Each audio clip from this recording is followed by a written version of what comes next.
Hey guys, so I'm here with Miss Kaniyah Clark. You know, I know her since 7th grade. She was in 8th grade, I was in 7th grade. So, um, it was one night she had applied to one of my, she had like commented on one of my posts, and I never had somebody who's Christian come after. Like, it just felt different. Like, it's hard to explain, but the way like she opened herself up, like she volunteered to, hit my phone up.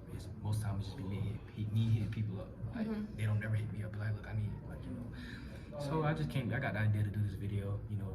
Her to share her testimony because I know y'all guys hear me about sharing me testimony. So I know y'all probably want to hear somebody else. I do too. So I'm gonna open up the floor to her and I'm gonna ask her. We're gonna ask her what interests her into giving her life to the Lord. Okay, so first of all, I grew up in church. So ever since I was little, every weekend I would go to church with my grandmother because my mom would go to school and work and stuff like that. And she just really couldn't take care of me at the time as much as she, had to. But I grew up in church. I didn't understand it at first. And then just recently, for my 19th birthday, I decided to get baptized. I just woke up one day in the middle of the week and I was like, I want to get baptized. And during that time, it was a lot going on in my life. I mean, like home life, family life. It was just so much negativity. And even with me, my spirituality, where do I want to, what direction I want to go into. I even got caught up in the New Age spirituality, with the tarot cards and all that stuff. Because I was so lost. I was lost, bro. So, but God really, he was forcing himself. Pursuing you. Yes, he was pursuing me. And that's why on my Instagram, I do got like a little highlight and it says I do. Because I remember one time I was in church, maybe like 2-3 years ago. I heard the Lord speak through my pastor and say, somebody, the Lord is saying, please marry me, please. And I was like, oh, my spirit. I was like, oh, he's talking to me. So ever since then I said I do. No matter what, I want to become one with God. Depression. I've been through grieving. Long suffering is one of the yes. So I've been through grieving, depression all through my life up until now. Since I was 8 years old up until now, it's been a long story, bro. My dad passed away when I was 8. He was killed. So I think the fact that he was killed really made me stop. Like it shook me to my core. So yeah, ever since then I've been battling with depression and I've been suicidal once. There was this one time where I did have to get treatment. I was in a hospital and y'all want to know what happened? When I went to go lay down, it was one book. It was one book that I could read, and it was the Bible.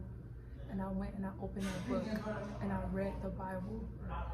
And I just knew that was God talking to me, telling me, Naya, you don't want to do this. You don't want to end like this. I got so much in store for you. I love you so much. Ever since then,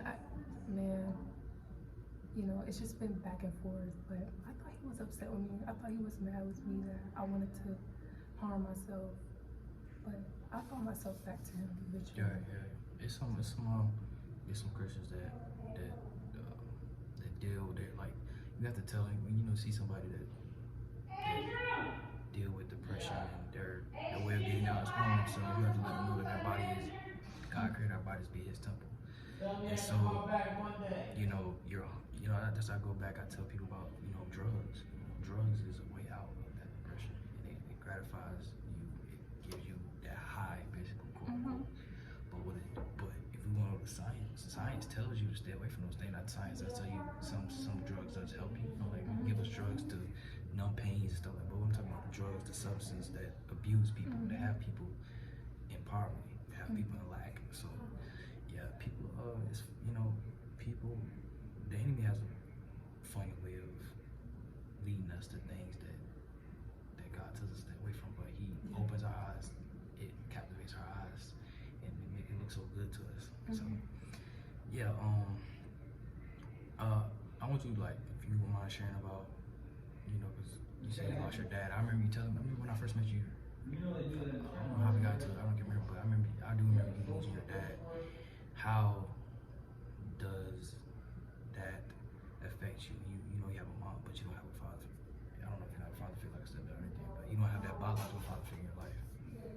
has to come in and fill that void. Like I don't have a dad, Lord. So how how does that work for you? It took a long time for me to, because I had a stepdad, who was there. And I looked at him as like, oh, you have to fill in that void. You have to be my dad now, but he wasn't. He wasn't the father I needed him to be. Right. And even till this day, I just pray for him. I pray that whatever the enemy has on him, that is done, because you can't have him. No, you cannot have him. Right. Drugs, anything like that. Him and my mom are not on good terms right now, but I know that that's the enemy. You know what I mean? And it's just, it really, really messed with me growing up, feeling like I wish my dad was here. Like certain events in my life. I used to play basketball.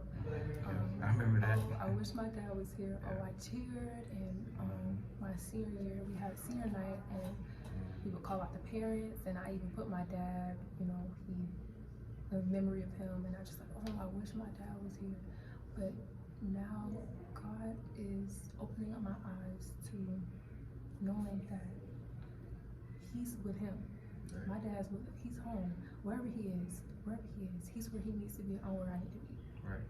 And I'm pretty sure my dad would say he would want me to give my life to God. He would want me to give my life to Christ. So that's hands down, I had to do that. So. Right. And when it comes to people losing people, I haven't lost somebody significantly closer to me. Like, I can only say the closest person I say that I lost was my auntie. She was born with diabetes, and eventually just caught to her in her 30s. But I think she died around the same age. Her dad had diabetes. They died the same, died around the same age. So, but when it comes to that, I have both parents in my life. I grew up there. I really didn't like my dad when I was growing up, because I got in trouble a lot. And what my dad was, he beat me. Like, he like abused me, but he whooping stuff like that. And it made me like grow like this anger towards him. Like I didn't like being around him. Like my mama would tell me like, "Dylan, you're down, I'm gonna pick you up." Like, no, I don't want to go. And it'll be like nights when we'll go to his girlfriend, but now his wife. We'll go to their house, and her kids, and my sisters will be upstairs playing, and I'll be downstairs writing on the table, like writing paper. Like I will not do this front and back all night. So, but when my dad got saved, we started going to this church, Kingdom Life in Savannah. When he got saved, that it just opened the door for me to get saved, because I'm seeing this guy, I'm seeing my dad who struggled with lust. I see him struggling, like I see him. And when you see that from a young age, well, my dad did it, so my dad got all these, so why not me? You know what I'm saying? So then when he got saved, and I got to my relationship, what I had in middle school, pushed me, it catapulted me to God. I still, even when I got saved, I still struggle with it. I still struggle with sin. I'm not ashamed to say it. Like I still, I face. I'm sure you do face temptation every day. It might not be the same thing, but it's just, this world is just so wicked. Like it's so bad. And I like to watch TV a lot. I have to watch out what I watch on TV. Like old stuff I used to watch. Like I don't even listen to the same music. Right. Right. I can't. My grandma said, protect your ear gates, your eyes, your ear gates. So that's what I've been doing. Just trying to please God with. Yeah. And young people and I know there's a lot of young people who's Christians, but they're solid Christians. They don't share their faith because they don't have that courage. And we want to help you build that courage, because it's not just something that happens overnight, but you have to be led to, you have to realize that when you're sharing your testimony, like when she's sharing her testimony, she's not doing it for views. She's doing it because God, she wants to open people up to what God has done in her life.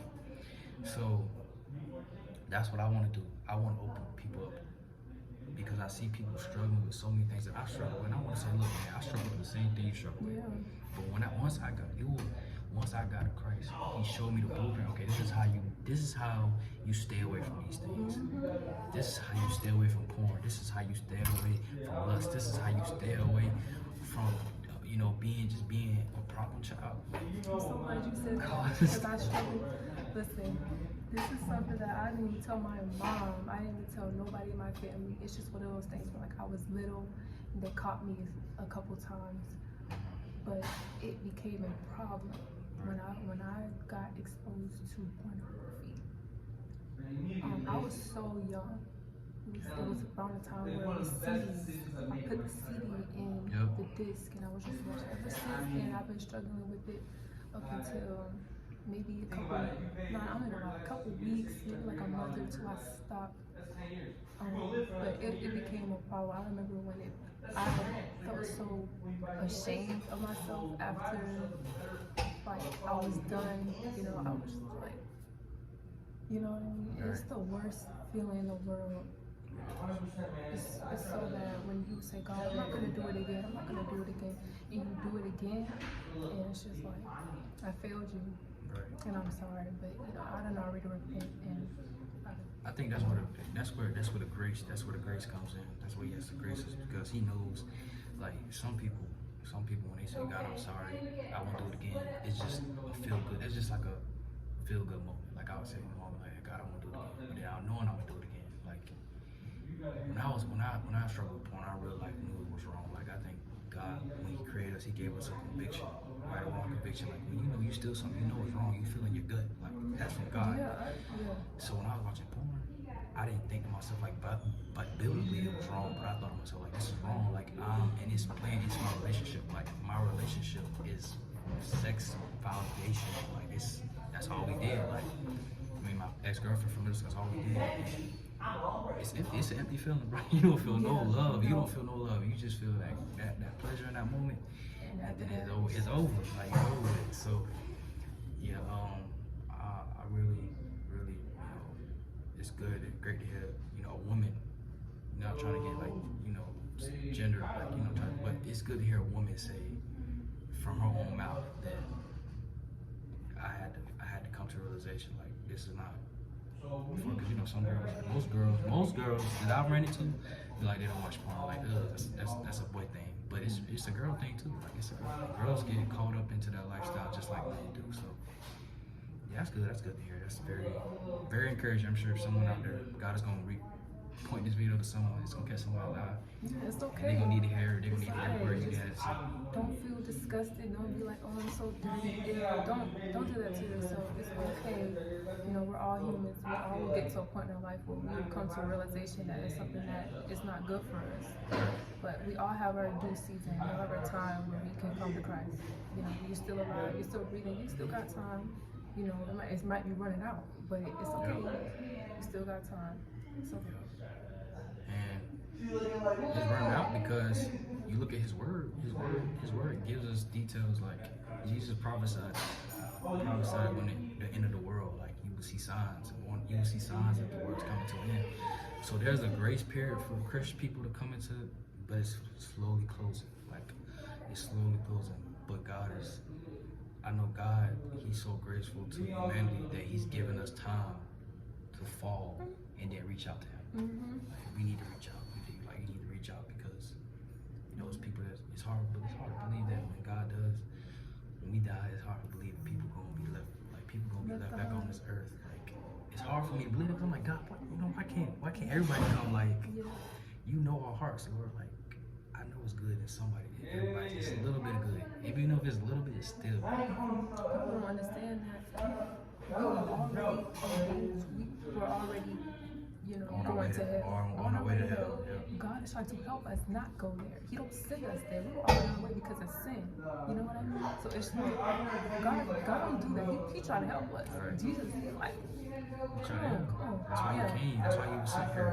Yeah. Right. He was sent here for a reason because we, like you said, we were already on our way to hell. We already are born into sin. We already have a force in us that is attracted to sin. And, we grew up, like we said, she grew up and porn caught her eyes by accident. I'm sure it wasn't on purpose that she, I'm gonna watch porn, but it could be by accident.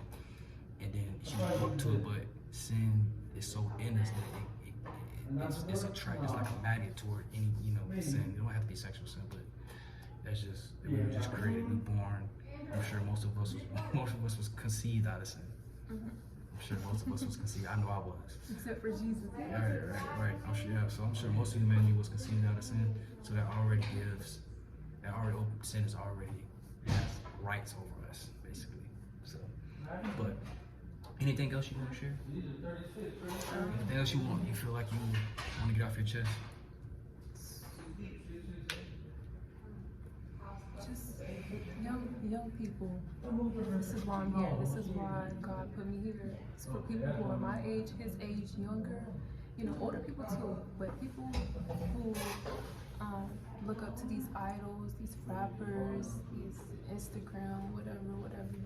It's all cool until you know what you got to do at the end of the day for your soul, for yourself.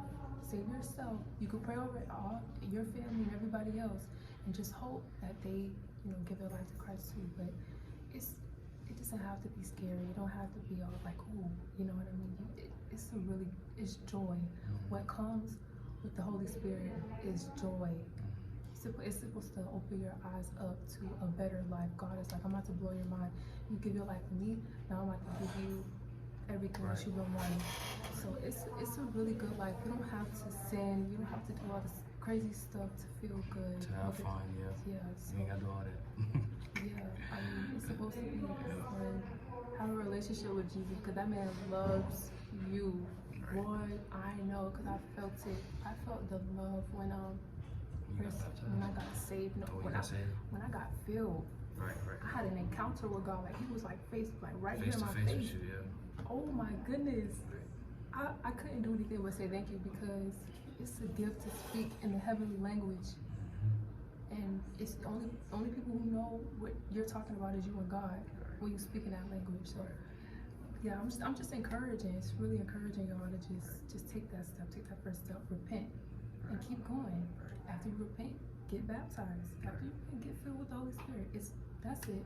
You had to want to be saved and born again. You gotta want it, because as much as we can preach the word, people gotta want it themselves. Like, it was cool. It's cool when you go to church and you see all these people get laid hands on, they falling down and screaming and praying in tongues and all that. But it's like, you're looking at like, dang, like, because it's not me, because I'm not going through that, because that's not me on the floor screaming and crying out to the Lord, then that's weird to me. But when it does happen, you understand. You understand. Yeah, like, that was me. Like, I didn't understand that first. I was like, what is happening?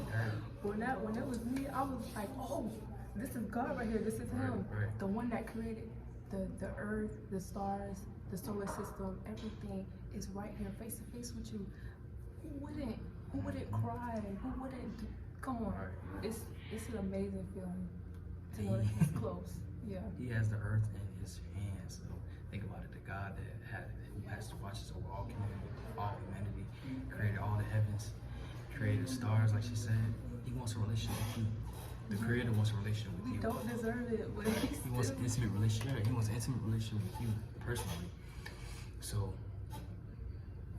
excuse me. Like I said, I wanted to encourage you guys, you hearing from somebody else who's young, 18 years old, right? No, 19 years old. 19. What 19? There's not many 19-year-olds out in the world preaching the gospel, or sharing their faith with Christ. So, yeah, I just want you guys just to hope and pray that maybe not everything we said, but something in this video, God opens your eyes, your spiritual eyes, your spiritual ears. You have ears to hear and eyes to see that God is speaking to you through this video. So, I love you guys, and this may not be the last time. It may not be the last time me and Kaniyah maybe link up and have some wisdom for you. So, thank you guys for watching this video, and we'll see you guys next time. Bye bye.